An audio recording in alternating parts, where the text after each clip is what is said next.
দর্শক বন্ধু, ভাগ্যরেখায় আপনাদের সকলকে স্বাগত জানাই। আজকে আমরা আলোচনা করব বাড়ির নানা সমস্যার সমাধানের জন্য আপনারা কি করতে পারেন।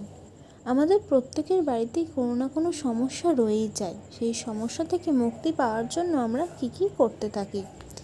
এইসব সমস্যার সমাধান বলে দিতে পারে জ্যোতিষশাস্ত্র। জেনে নেওয়া যাক তেমনই কয়েকটি রাস্তা। জ্যোতিষশাস্ত্রে এরকম অনেক ছোট ছোট উপায়ের কথা বলা হয়েছে, যেগুলো করে আমরা নানা সমস্যা থেকে মুক্তি পেতে পারি। আসুন দেখে নেওয়া যাক কী ধরনের সমস্যা থেকে কোনো উপায়ে মুক্তি পাওয়া সম্ভব। বেকারত্বের সমস্যা। দীর্ঘদিন ধরে যদি কোনো চাকরি না পেয়ে থাকেন, তাহলে প্রতি শনিবার শনিদেবের মন্দিরে গিয়ে কালো তিল এবং সর্ষের তেল দান করা উচিত। শনিবারের উপোসও এই ব্যাপারে খুবই লাভের। এছাড়াও প্রতিদিন সকালবেলা অবশ্যই পাখিদের 7 রকমের দানাশস্য দেওয়া উচিত। পাখিদের এই খাবার দেওয়ার কাজটা নিয়মিত করলে কিছুদিন পরেই কোনো না কোনো কাজের সুযোগ আসতে আপনাদের থাকতে পারে।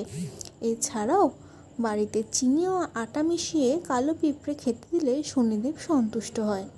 আমাদের কর্মফলদাতা হলেন শনিদেব, তাই শনিদেব প্রসন্ন হলে অবশ্যই কাজের সুযোগ আসবে, বেকারত্ব থেকে মুক্তি ঘটবে। বিবাহ সংক্রান্ত সমস্যা। বিবাহ সংক্রান্ত সমস্যা বা বাধার জন্য প্রতি বৃহস্পতিবার কলা গাছের পুজো করা অবশ্যই উচিত। এই দিন তর্জনীর নিচে যে অংশ থাকে তাকে আমরা বৃহস্পতির পর্বত বলে ডাকি। ওই দিন অবশ্যই ওই অংশে হলুদ লাগানো উচিত। এছাড়াও কাঁচা হলুদ দিয়ে স্নান কিন্তু খুবই লাভের। কাঁচা হলুদ না থাকলে স্নানের জলে অল্প একটুখানি গুঁড়ো হলুদ মিশিয়ে নিয়ে স্নান করলেও কিন্তু উপকার পাওয়া যেতে পারে। এছাড়াও বৃহস্পতিবার দিন অবশ্যই ঠাকুরকে হলুদ ফুল, হলুদ মিষ্টি দিয়ে পুজো দেওয়া উচিত এবং হলুদ বস্ত্র পরিধান করা উচিত। এছাড়াও আত্মবিশ্বাসের অভাব।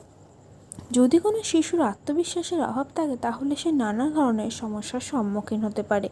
শুধু শিশু নয়, অনেক সময় বড়দের ক্ষেত্রেও আত্মবিশ্বাসের অভাবজনিত সমস্যা দেখা যায়।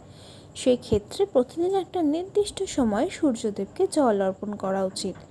সাধারণত সূর্য ওঠার প্রথম 3 ঘন্টার মধ্যে অর্ঘ্য দেওয়া সব থেকে বেশি লাভকারী।